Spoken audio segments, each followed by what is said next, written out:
The rain fell steadily over the quiet town of Riverside Falls, its streets glistening under the dim glow of flickering streetlights.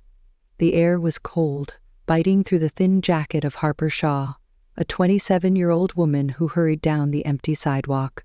Her sneakers splashed through shallow puddles, soaking the hem of her worn jeans. In one hand, she clutched a small bag containing the tips she had earned from her evening shift at Riverside Eats, the local fast food joint where she worked.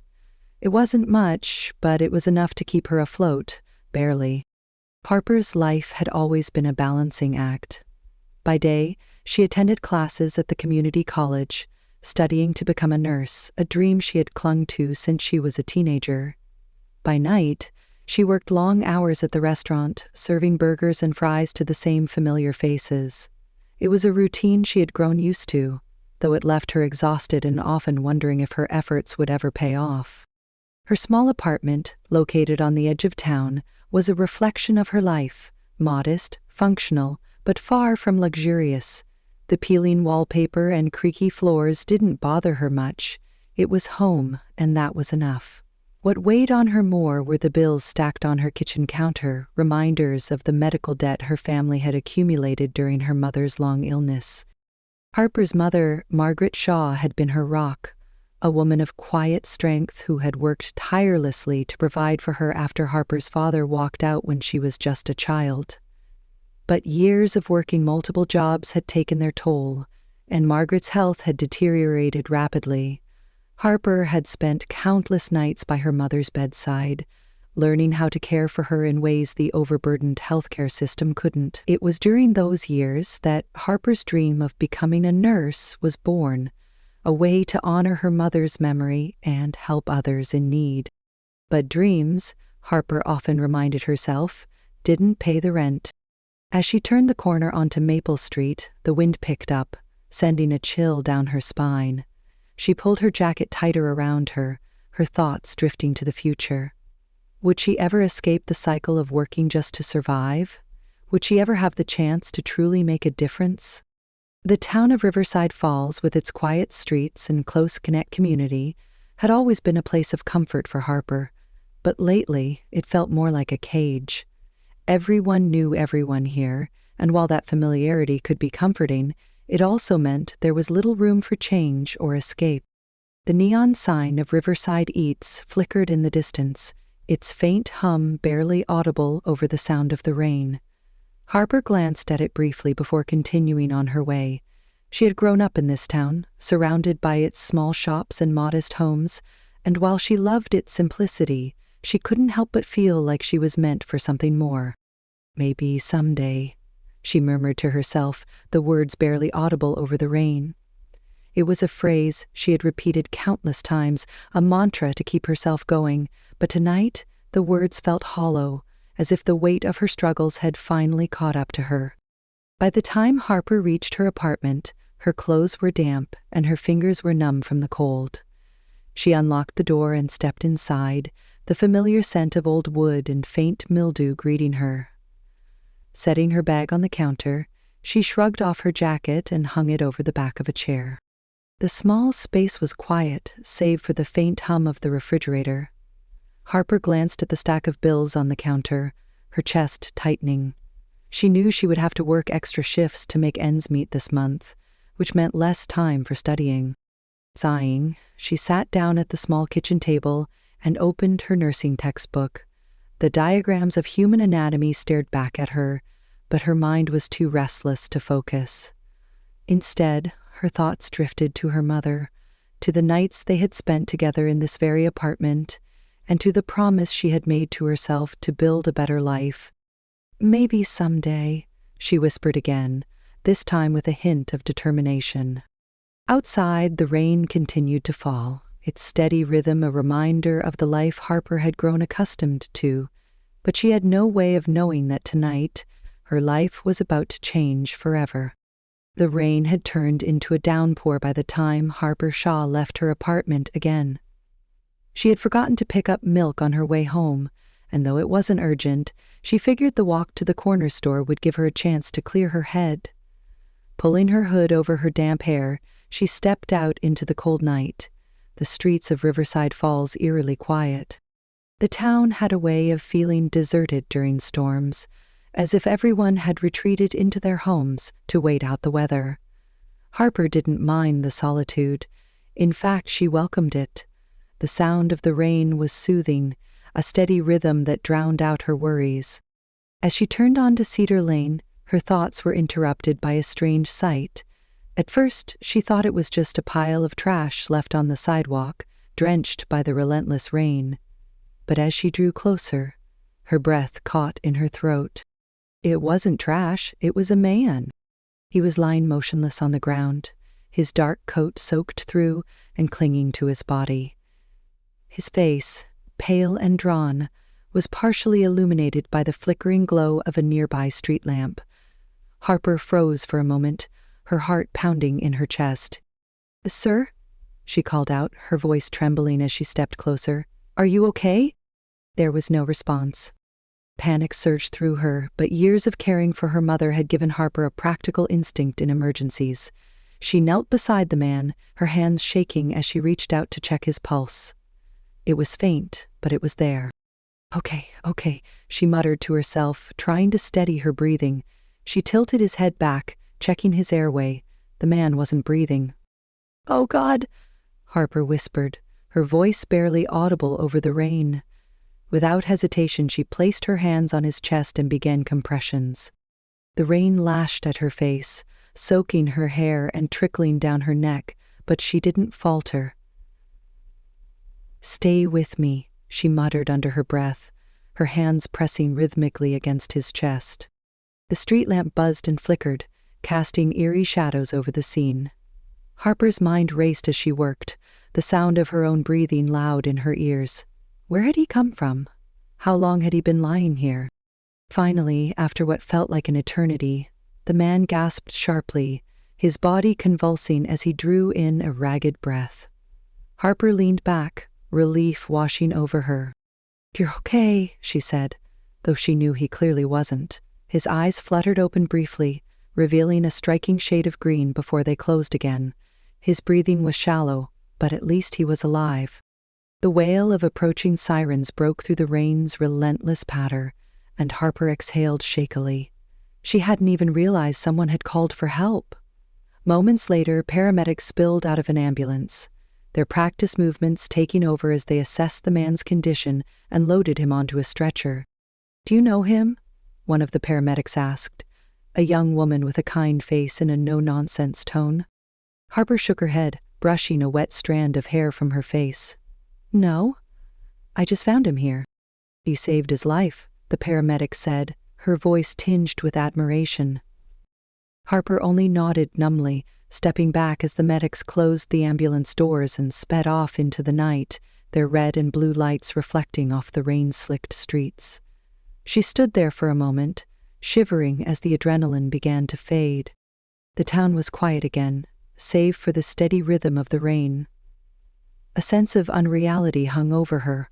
Who was he, and what had happened to him? Harper glanced down at her trembling hands, still red and raw from the CPR. She had done what she could. As she turned to head home, she whispered to herself, "Just doing my duty." But the words rang hollow. Something about the man, his aura of wealth, his vulnerability in that moment left an unease she couldn't quite shake. She didn't know it yet, but her life and his had just changed forever. The next morning, Harper Shaw woke up to the sound of her phone buzzing incessantly on the nightstand.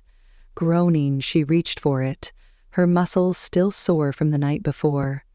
The events of the previous evening felt like a strange dream, but the ache in her arms from performing CPR reminded her it had been all too real. She squinted at the screen. There were several missed calls from an unknown number and a voicemail notification. Frowning, she played the message. "Miss Shaw, this is Katie Long, assistant to Sullivan Reed. Mr. Reed would like to meet with you to personally thank you for your actions last night. Please call me back at your earliest convenience." Harper sat up, her heart racing. Sullivan Reed. The name sounded vaguely familiar, but she couldn't place it. She quickly Googled him, and her jaw dropped. Sullivan Reed wasn't just anyone. He was the CEO of Reed Tech, a multi-billion-dollar tech company that had revolutionized artificial intelligence and software development. His face, sharp-jawed and serious, stared back at her from countless articles and interviews. He was one of the wealthiest men in the country, a figure so far removed from her world that it felt surreal to think she had saved his life. Harper hesitated, her thumb hovering over the call button. What could someone like him possibly want with her? She wasn't looking for recognition or reward. She had only done what anyone with her training would have done. Still, curiosity got the better of her, and she dialed the number. Later that afternoon, Harper found herself standing in the lobby of the Riverside Grand Hotel, the most luxurious building in town. She felt out of place in her simple jeans and sweater, surrounded by marble floors and crystal chandeliers.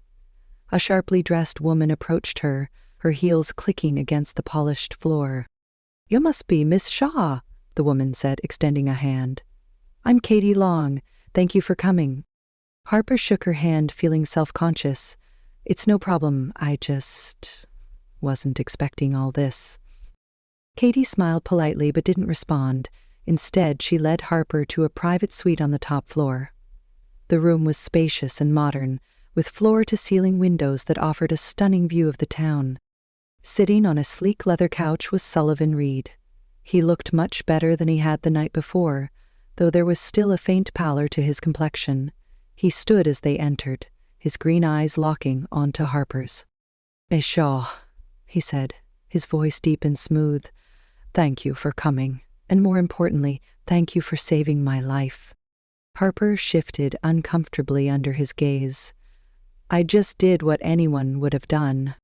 "Not everyone would have known how to perform CPR," Sullivan replied, a faint smile tugging at the corner of his mouth. "You didn't just save me. You gave me a second chance." Harper didn't know how to respond, so she simply nodded. Sullivan gestured for her to sit, and Katie excused herself, leaving them alone. For a moment there was an awkward silence as Harper took in the opulence of the room. "I won't take up too much of your time," Sullivan said, breaking the silence.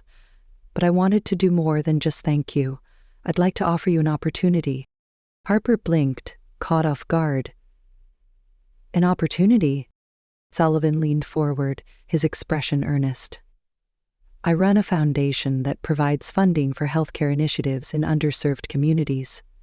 We're currently looking for someone to help manage a new project, a mobile clinic that will bring medical care to rural areas. From what I've learned about you, I think you'd be perfect for the role." Harper's heart skipped a beat. I don't know what to say. I'm not qualified for something like that." "You're studying to become a nurse, aren't you?" Sullivan asked. "And you've already proven you have the skills and the heart for this kind of work. The foundation would cover your remaining tuition and provide a salary. All I ask is that you consider it." Harper stared at him, her mind racing. The offer was almost too good to be true. But as tempting as it was, doubts crept in. What would people in town think? Would they assume she was taking advantage of Sullivan's wealth? "I'll think about it," she said finally, her voice barely above a whisper. Sullivan nodded, seeming to understand her hesitation. "Take all the time you need. Katie will give you the details." Over the next few days, Harper couldn't stop thinking about the offer. She confided in her best friend, Leila Bennett, who worked as a cashier at the local grocery store. "Are you kidding me?" Leila exclaimed, nearly dropping the carton of eggs she was stocking. "This is a once-in-a-lifetime opportunity. You'd be crazy not to take it." "But what if people think I'm just using him?" Harper asked, voicing her biggest fear. "Who cares what people think?" Leila shot back. "You've worked hard your whole life, Harper. You deserve this." Despite Lila's encouragement, Harper remained torn. Her doubts only grew when she overheard a group of customers at the restaurant gossiping about her. "Did you hear about Harper Shaw? Apparently she's cozying up to Sullivan Reed now," one woman said, her tone dripping with disdain. "Figures," another replied. "Some people will do anything for money." Harper's face burned with humiliation. and she avoided eye contact with the customers for the rest of her shift. Meanwhile, at the Foundation's headquarters, trouble was brewing. Michael Crow, one of Sullivan's oldest associates, had been quietly siphoning funds from the Foundation for months. When he learned about Sullivan's plans to involve Harper in the new project, he saw an opportunity to cover his tracks. "He's a nobody," Michael said to Katie during a private meeting. "Bringing her on board will only damage the Foundation's reputation. We need someone with experience, not some small-town waitress." Katie frowned, sensing ulterior motives in Michael's objections. "Sullivan believes in her, and frankly, I do too." Michael's jaw tightened, but he forced a smile. "Of course, I just want what's best for the Foundation." But in truth, Michael was already devising a plan to discredit Harper and ensure she never got the chance to prove herself. The following week, Harper Shaw reluctantly accepted Sullivan Rhee's offer. Despite her doubts and the whispers around town, she couldn't ignore the opportunity to make a real difference, not just for herself, but for others who needed help. The mobile clinic project felt like a chance to honor her mother's memory and finally step into the future she had always dreamed of. Her first day at the Reed Foundation was overwhelming. The office, located in a sleek building on the outskirts of Riverside Falls, was a far cry from the fast food restaurant she was used to. Harper felt out of place among the polished professionals in tailored suits, but Sullivan greeted her warmly, introducing her to the team.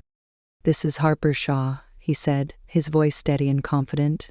"She's the heart of this project. Without her, I wouldn't be here today." Harper flushed under the attention, but not everyone in the room looked impressed. Michael Crow, the Foundation's financial director, offered her a tight-lipped smile that didn't reach his eyes. "Welcome aboard," he said, his tone polite but cold. Harper couldn't shake the feeling that he was sizing her up, looking for weaknesses.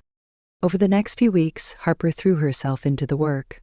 She helped design the mobile clinic's layout, researched the medical needs of rural communities, and even attended meetings with potential donors. Sullivan was always nearby, offering guidance and encouragement. But as Harper grew more confident in her role, strange things began to happen. One afternoon, she received an email from a donor asking why the Foundation's funds were being mismanaged. Confused, Harper forwarded the email to Sullivan, who assured her he would look into it. A few days later, Harper overheard a heated argument between Sullivan and Michael in the conference room. "I don't care how long you've been with the Foundation," Sullivan said, his voice sharp. "If there's something going on with the finances, I need to know about it." Michael's response was muffled, but Harper caught the words, "baseless accusations," and "trust me." The tension in the office was palpable, and Harper couldn't shake the feeling that she was being watched. One evening, as she was leaving the building, she noticed a black car idling across the street. The driver's face was obscured, but the sight sent a chill down her spine. The breaking point came when Harper was called into a meeting with the board of directors. Michael Crow was there, along with Sullivan and several other key members of the Foundation. "Miss Shaw," Michael began, his tone dripping with feigned concern, "it's come to our attention that there have been discrepancies in the project's budget. Funds are missing and your name has been linked to the transactions." Harper's heart dropped. "What? That's impossible. I haven't touched the budget." Michael slid a stack of papers across the table. "These documents suggest otherwise. Bank transfers, invoices, everything points to you." Harper's hands trembled as she flipped through the pages. The evidence was damning, but she knew it was fabricated. "This is a mistake," she said, her voice shaking. "I would never—" "Enough," Michael interrupted, his tone harsh. "We can't afford to have someone like you jeopardizing the Foundation's reputation." Sullivan, who had been silent until now, finally spoke. "That's enough, Michael." His voice was calm but firm, and his green eyes burned with intensity. "Harper isn't going anywhere until we get to the bottom of this." Michael's jaw tightened, but he didn't argue. Determined to clear her name, Harper stayed late that night, poring over the Foundation's financial records. She didn't have much experience with accounting, but she was meticulous, combing through every transaction. Hours later, she found a series of payments funneled through a shell company linked to Michael Crow. The amounts matched the missing funds, and the dates coincided with the fabricated transactions under her name. Harper's hands shook as she printed the evidence. She knew confronting Michael directly would be dangerous, but she couldn't let him get away with this. The next morning, Harper went straight to Sullivan's office. She laid the documents on his desk, her voice steady despite the fear gnawing at her. "I found this," she said. "Michael's been stealing from the foundation and trying to frame me to cover it up." Sullivan's expression darkened as he scanned the papers. "Are you sure about this?" "Positive," Harper replied. "I double-checked everything." Sullivan nodded, his jaw tightening. "Leave this with me. I'll handle it." Later that day, Sullivan called an emergency meeting with the board. Harper sat quietly at the back of the room as Sullivan presented the evidence against Michael. "This foundation was built on trust and integrity," Sullivan said, his voice steady but filled with emotion. "And I won't let anyone compromise that, not even someone I've known for years." Michael tried to deny the accusations, but the evidence was irrefutable. By the end of the meeting, he was escorted out of the building, his career in ruins. Harper felt a wave of relief, but also a lingering unease. She had stood up for herself and uncovered the truth, but the experience had left her shaken. In the days that followed, the atmosphere at the foundation shifted. The mobile clinic project moved forward, and Harper found herself more involved than ever. Sullivan, who had always been professional, began to open up to her in quiet moments. One evening, as they reviewed the final plans for the clinic, Sullivan leaned back in his chair and studied her. "You know," he said, a faint smile on his lips, "when I first met you, I thought you were just a small-town girl with a good heart, but you've proven to be so much more than that." Harper felt her cheeks flush. "I'm just doing my best." Sullivan's smile widened. "Your best is extraordinary." For a moment their eyes met, and Harper felt a warmth she hadn't experienced in years. She quickly looked away, focusing on the blueprints in front of her. But the moment lingered, unspoken yet undeniable. The grand opening of the Riverside Mobile Clinic was a day Harper Shaw would never forget. The clinic, a sleek white van outfitted with state-of-the-art medical equipment, stood proudly in the town square, surrounded by a small crowd of locals. The air buzzed with excitement as families, community leaders, and even a few reporters gathered to witness the launch of a project that promised to change lives. Harper stood near the clinic, her heart swelling with pride as she watched the first patients step inside. She had spent months working tirelessly to bring this vision to life, and now, seeing it in action, she felt a deep sense of fulfillment. Sullivan Reed stood beside her, his hands tucked into the pockets of his tailored coat. He had been instrumental in making the clinic a reality, but today he seemed content to let Harper take the spotlight. "You did it," he said softly, his voice carrying over the hum of the crowd. Harper turned to him, her eyes shining. "We did it. I couldn't have done this without you." Sullivan smiled, but there was something in his expression, something deeper, more personal, that made Harper's breath catch. As the event wound down, Harper found herself alone with Sullivan near the edge of the square. The sun was setting, casting a warm golden glow over the town. The crowd had thinned, and the only sounds were the distant chatter of families and the soft rustle of leaves in the breeze. Sullivan leaned against a nearby bench, his green eyes fixed on Harper. "You know," he began, his tone thoughtful, "when I started this foundation, I thought it was just about giving back, about using my resources to make a difference. And now," Harper asked, tilting her head, "now I realize it's about the people," he said, his gaze never leaving hers. "People like you, who remind me why I started this in the first place." Harper felt her cheeks flush, but she held his gaze. "I think you've done more for me than I could ever do for you." Sullivan shook his head, a small smile playing on his lips. "You saved my life, Harper. Not just that night, but every day since. You've reminded me what it means to care about something, about someone." The words hung in the air between them, heavy with meaning. Harper's heart raced as she searched his face, trying to make sense of the emotions swirling inside her. "Sullivan," she began, but he stepped closer, his expression softening. "I know this might not be the right time," he said, his voice low. "But I need you to know how much you mean to me. Not just as a colleague or a friend, but as someone who's changed my life in ways I never thought possible." Harper's breath hitched. She had spent so long focusing on her work, on her dreams, that she hadn't allowed herself to think about what she wanted beyond that. But now, standing here with Sullivan, she realized that he had become a part of her dream, a part she didn't want to lose. "I don't know what to say," she admitted, her voice barely above a whisper. "You don't have to say anything," Sullivan replied, his smile gentle. "I just needed you to know." For a moment, they stood in silence, the world around them fading away.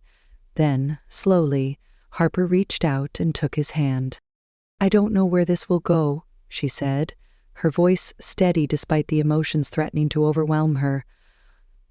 "But I'd like to find out." Sullivan's smile widened and he squeezed her hand gently. "So would I." In the weeks that followed, Harper and Sullivan's relationship grew quietly, away from the prying eyes of the town. They worked side by side to expand the mobile clinic's reach, traveling to nearby communities and meeting people whose lives were transformed by their efforts. For Harper, it was a dream come true, not just the work, but the partnership she had found in Sullivan. He challenged her, supported her, and believed in her in a way no one else ever had. For Sullivan, Harper was a breath of fresh air. She grounded him, reminded him of the humanity behind his wealth and success. With her, he felt like a better version of himself. One crisp autumn evening, as they returned to Riverside Falls after a long day on the road, Sullivan pulled the car over at a scenic overlook. The town stretched out below them, its lights twinkling like stars against the darkening sky. Harper looked at him curiously. "What are we doing here?" Sullivan turned to her, his expression serious but warm. "I just wanted to take a moment to appreciate this. To appreciate you." Harper smiled, her heart swelling. "You're getting sentimental on me, Reed." "Maybe I am," he admitted, his tone light but sincere. "But I've learned that life is too short not to say what you feel." He reached for her hand, his touch warm against the cool evening air. "Harper, I don't know what the future holds, but I know I want you in it. Not just as a partner in this work, but as someone I care about deeply." Harper felt tears prick at the corners of her eyes. She had spent so long building walls around her heart, afraid to let anyone in. But with Sullivan, those walls had crumbled, piece by piece. "I want that too," she said softly, her voice thick with emotion. Sullivan smiled, and for the first time in a long time, Harper felt truly at peace. As they sat together, watching the lights of Riverside Falls, Harper realized that her life had changed in ways she never could have imagined. She had found her purpose, her passion, and, most unexpectedly, her heart.